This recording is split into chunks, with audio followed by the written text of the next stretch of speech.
Setelah menggantung cukup lama, akhirnya laga Persija versus Persib resmi ditunda. Cuma alasan penundaan ini jadi kontroversi loh. Pertama, Polri bilang laga ini sudah diberi izin main di Patriot tapi tanpa penonton. Lalu yang kedua, Persija bilang laga ini tak dapat izin. Stadion yang didaftarkan seperti GBK dan Patriot kabarnya akan dipakai ajang lain.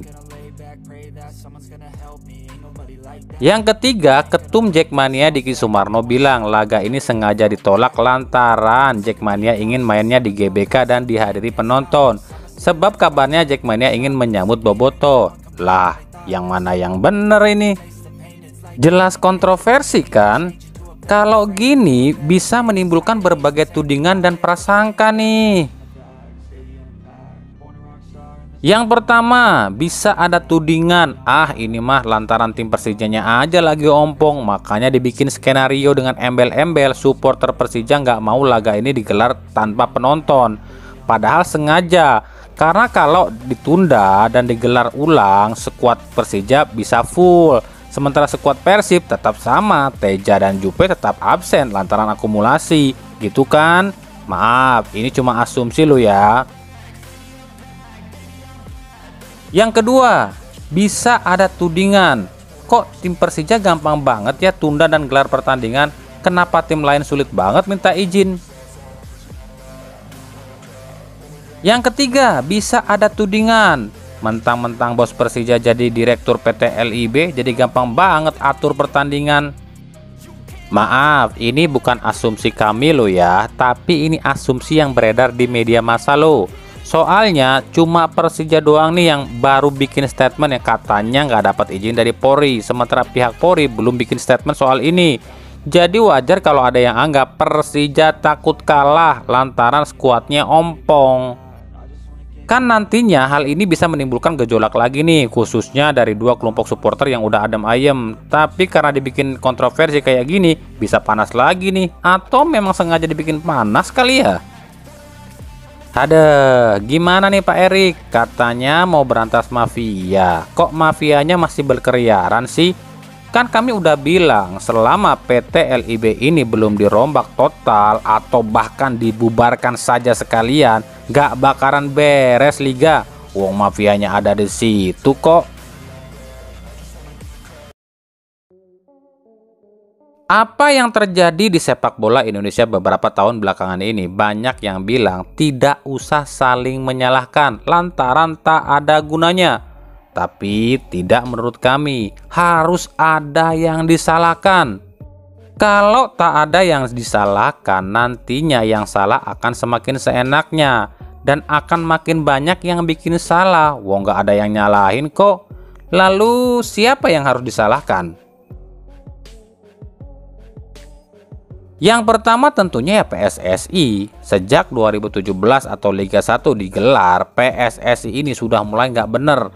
Terlalu banyak kontroversi dan lebih cenderung gedean korupsi ketimbang prestasi. Yang kedua yang harus disalahkan adalah PT LIB. Sejak operator liga diganti jadi PT LIB, sudah berapa kali orang-orang PT LIB ini berulah. Mulai dari diciduknya Direktur PT LIB yakni Joko Driono, lalu juga Direktur PT LIB Ahmad Hadian Lukita. Ya jadi menurut kami PT LIB ini perlu direshuffle atau kalau perlu dibubarkan saja dan diganti dengan operator lain. Yang ketiga yang harus disalahkan adalah Arema. Kenapa demikian? Sulitnya izin dari Polri baik soal tempat pertandingan maupun penonton berawal dari ulahnya Arema. Arema yang dihukum tapi kok klub lain yang rasakan, bahkan Liga 3 dan 2 pun merasakan. Nah PSSI yang baru ini sejauh ini belum ada gerakan apa-apa ya. Kami bilang belum ada gerakan apa-apa ya buat pendukung PSSI yang baru ini. Gak usah emosi sama kami, emang kenyataannya PSSI yang baru pun belum ada gerakan apa-apa ya. Cuma bilang fokus utama adalah Piala Dunia U20 itu dulu. Lah, kalau fokusnya ke Piala Dunia doang, terus gimana liganya? Terus gimana kasus Kanjuruhan? Terus gimana hukuman Arema? Ya emang semuanya harus satu-satu diselesaikannya. Tapi semakin lama kok semakin parah nih para mafia. Ujung-ujungnya klub lain hancur, masalah mah nggak kelar. Ya, kita lihat aja nanti nih di acara Sarasehan. Apakah acara Sarasehan ini akan jadi solusi atau cuma jadi kumpul-kumpul saja tanpa hasil alias kongres. Kongko nggak beres-beres.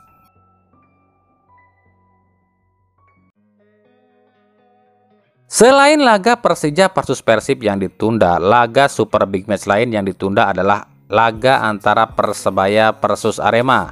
Namun kali ini penundaan laga ini atas permintaan pihak Persebaya. Pihak Persebaya melalui manajer Yahya Al-Kathiri mengaku alasan pembatalan ini lantaran pihak Persebaya nggak mau disalahin dan menanggung resiko jika terjadi hal-hal yang tak diinginkan di laga ini. Pasalnya stadion yang akan dijadikan tempat untuk menggelar laga ini yang di Stadion Joko Samudro tak layak dan tak memenuhi syarat dalam hal penanggulangan kerusuhan. Lah, kalau nggak layak, kenapa lolos verifikasi? Lagi-lagi kontroversi dong PT LIB. Mafia. Nah, menurut pihak Polri sendiri, laga Persebaya versus Arema ini sudah diizinkan digelar ya, tapi diizinkannya tanpa penonton. Tapi meski demikian, tetap dianggap bahaya oleh tim Persebaya. Namun rupanya keputusan manajemen Persebaya untuk menunda laga ini ternyata diprotes oleh para bonek. Para bonek mengatakan justru dengan ditundanya laga ini akan semakin membuat liga terlunta-lunta. Toh nantinya juga akan digelar pun tetap sama, penonton tak bisa hadir juga, kenapa harus ditunda? Laga-laga super big match yang ditunda seperti Persija versus Persib dan laga Persebaya versus Arema kabarnya sih akan digelar lagi nanti nih di bulan Ramadan dan digelarnya di Kalimantan di Stadion Batakan. Namun tanggal dan waktunya belum ditentuin. Tapi tetap laga ini akan digelar tanpa penonton. Lah, terus apa bedanya dong sekarang sama nanti kalau sama-sama tanpa penonton? Khususnya laga Persija versus Persib. Jackmania ngakunya ingin main di GBK dan dihadiri penonton, hingga akhirnya minta laga ini ditunda. Tapi ternyata kabarnya laga ini akan digelar di Kalimantan dan tetap tanpa penonton. Kan ini artinya emang bukan lantaran penontonnya nggak boleh hadir makanya laganya ditunda. Tapi ya karena itulah, kalian ngerti kali? Ngerti sekarang? Ngerti dong, masa nggak ngerti?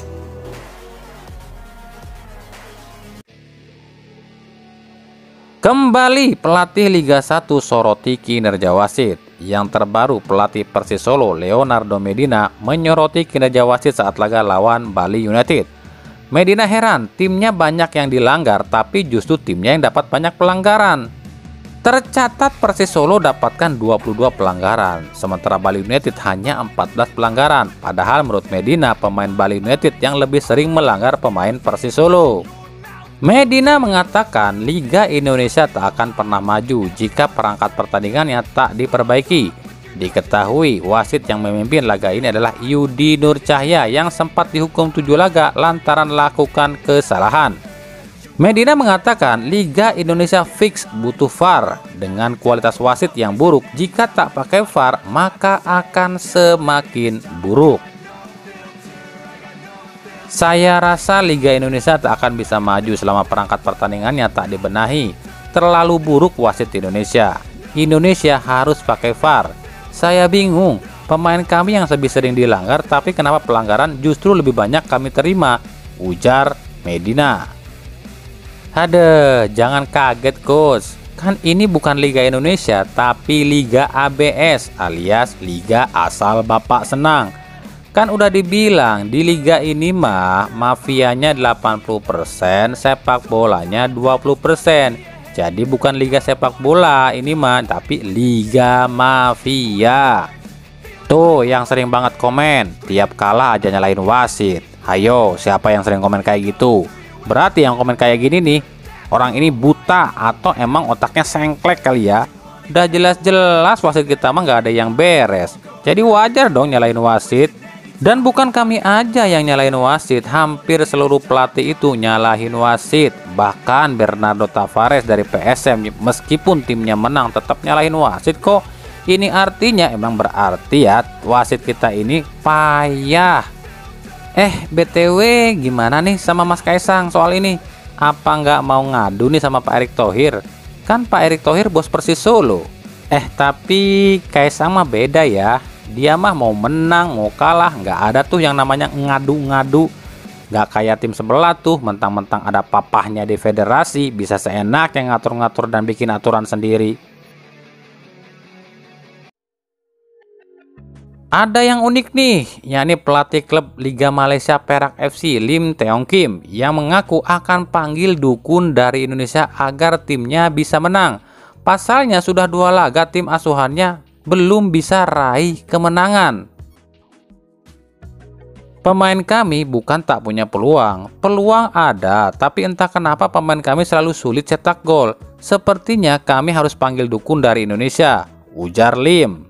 Ketika ditanya alasannya pakai dukun, Lim berkata, "Ini hanya gurauan saja, karena saya melihat pertandingan Liga Indonesia. Ada tim kuat justru kalah dari tim strip bawah. Dan ada video orang seperti dukun dan ternyata ampuh. Tim yang didukungnya bisa menang," ujar Lim sambil tertawa. Wah, masa mau pakai dukun dari Indo sih? Di Indo mah bukan cuma dukun asli, dukun berdasi juga bejubel yang bisa memutarbalikkan fakta dan keadaan. Hihi. Hal ini sama yang dialami timnas Indonesia di ajang ASEAN Cup di Uzbekistan. Timnas Indonesia yang sejak awal dapat banyak peluang tapi justru kalah oleh Irak dengan skor 0-2.